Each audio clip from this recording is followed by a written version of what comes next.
Hey, you're watching another episode of the CTO Advisor, CTO Dose. You may be wondering, hey, Keith, one, there's someone sharing the scene with you, and then two, you're not in your normal location. This is part of the CTO Advisor road trip. You'll see activity in the background. We're in beautiful Colorado, Granby, and we're at an RV park of all places, Luke. Absolutely crazy. We actually got here together randomly. Randomly, we planned this for about a month, and then we're trying to coordinate. And you were like, "Well, what in Granby you're going to be?" I'm like, "I'm going to be at this RV park." And you're like, "I'm going to be at that RV park too." The kid drugged me here for a vacation, so yeah. It is a beautiful place, but we're here to talk multi-cloud, Yeah. not multiple clouds. Definitely So not I'm going to multiple. draw for you a multiple cloud picture. Let's we got our AWS. We have GCP, and we'll just start out with these Yeah, two good enough. clouds. And I have services in GCP that I want to run batch processes against data in AWS. I've been told time and time again that this isn't feasible because there's not a solution on the market that does this. Faction provides such a solution. That's correct. Let's talk this out for something like batch processing for ML, AI, batch processing, for example.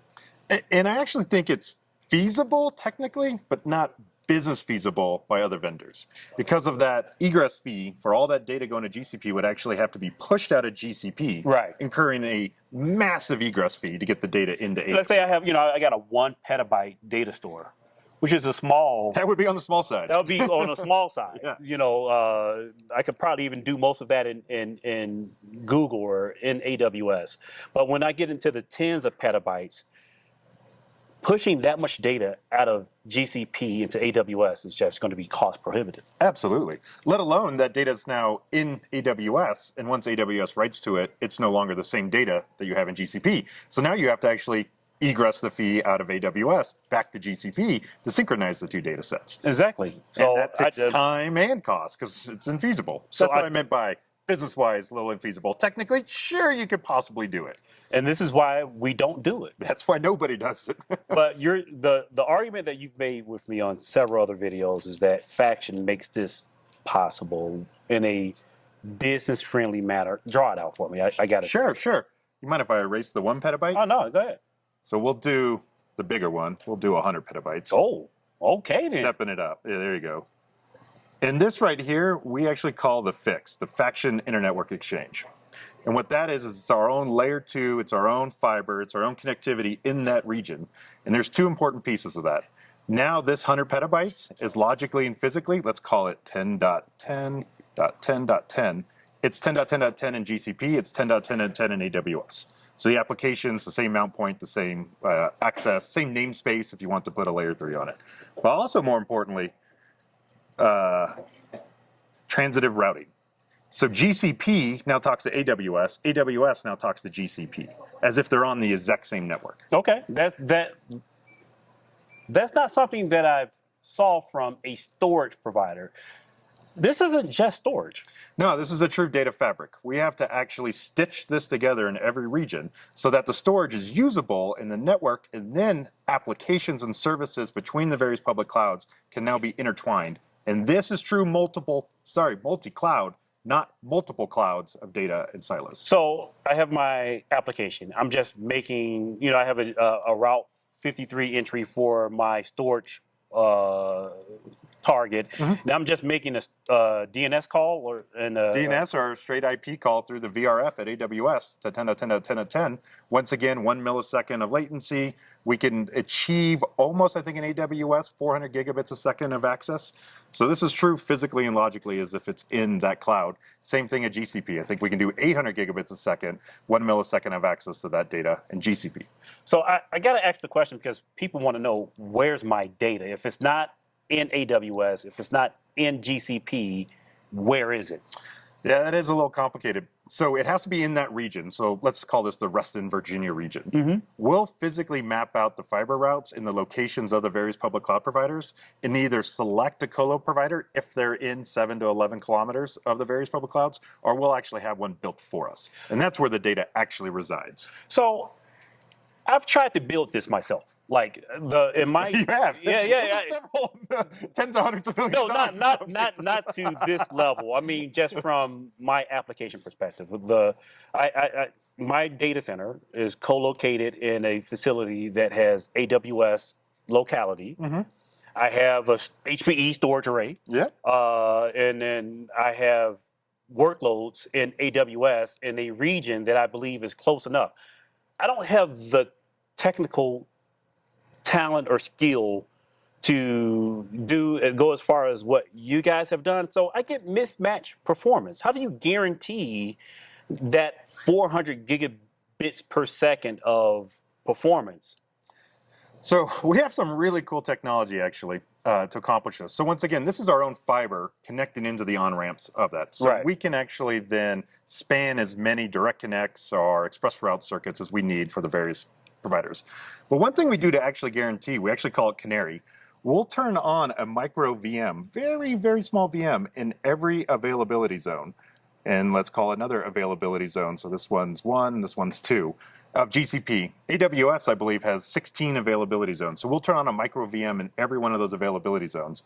And then we'll turn on both a TCP and a UDP packet stream. And we actually monitor the TCP and UDP packet flows as if they were data flows all the way through to our storage systems from every availability zone in every public cloud in every region, ensuring we can achieve not only the latency, but the throughput provided for the SLO, the service guarantee that we give our customers to the storage. This is all proprietary systems. We turn these on every 5 seconds, monitor that data flow, shut it back down.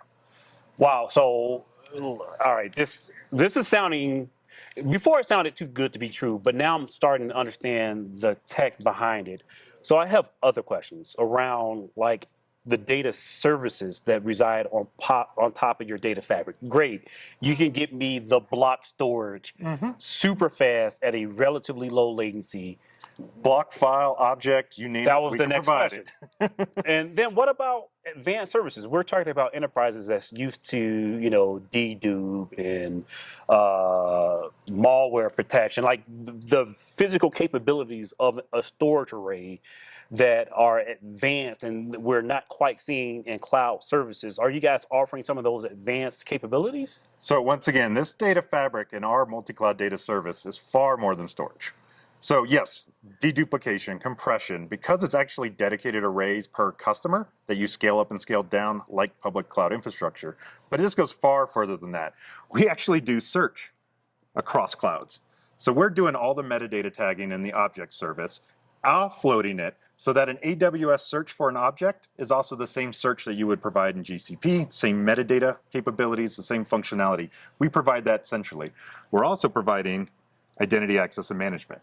We can actually reflect identity access and management, whether it's on-prem, whether you're using AWS's, you're using GCP's, you're using Azure's, or anyone else. So that's one common bucket, one common file, one common namespace for all identity access management. If you combine cross-cloud routing, same IP, large bucket of storage, low latency, unlimited speed, with search and identity, now you can turn on applications in AWS, the same application in GCP, same application in any other cloud in that region, and you're actually making what I would call, jokingly, a super multi-cloud. All right, so I'm actually pretty impressed with this. Hey, thanks, man. The IAM part, kind of. I was going to ask you about the IAM part because this is one of the biggest challenges in application development. Absolutely. When I have, and this is the power of being in one cloud. Like AWS, I can take a IAM identifier and I can assign rights to a object in AWS to another IAM object in AWS, and it's what gives power and makes applications built in AWS sticky and seamless. And you feel like you're almost locked to AWS because you're using their features and functions. And so the data piece of it, when I can have a unified IAM across multiple clouds for the same data sets. I talked to, actually my last video on SuperCloud was about this exact topic was, you know what, sure, so what if Snowflake gives me data in multiple clouds when I want to share it outside of Snowflake? IAM is broken. Yep. Identity and access management is broken. Now I have to figure out identity and access management a second time. you folks are giving me that capability built into the underlay of the storage platform data fabric. Yep. So it really is a data fabric. It truly is. And we believe, actually, I'll be honest, this is the only non-marketing data fabric. This is a true functional. We have literally 25 of the Fortune 500s, some of the world's largest data sets. 100 petabytes is actually pretty small in our vernacular. Exabyte starts to get around an average customer size. Because once we build this, you start to take advantage of true multi-cloud. Wow. So, Luke, I've really enjoyed this conversation. I'm glad we broke out the light board. Yeah, same here. It's fun. This is about as deep as I've ever gone with you guys talking about this topic, your data fabric, and understanding the engineering, the capabilities. If you want to learn more about the CTO Advisor, you can find us on the web, thectoadvisor.com. If you have questions that I didn't ask, Luke, you can ask them of Luke. Actually, he's on Twitter, Twitter handle below. Or you can DM me at CTO Advisor and I'll ask them on your behalf. If you want to learn more about Faction, you can follow them on the web, factioninc.com. Talk to you next CTO Advisor, CTO Dose.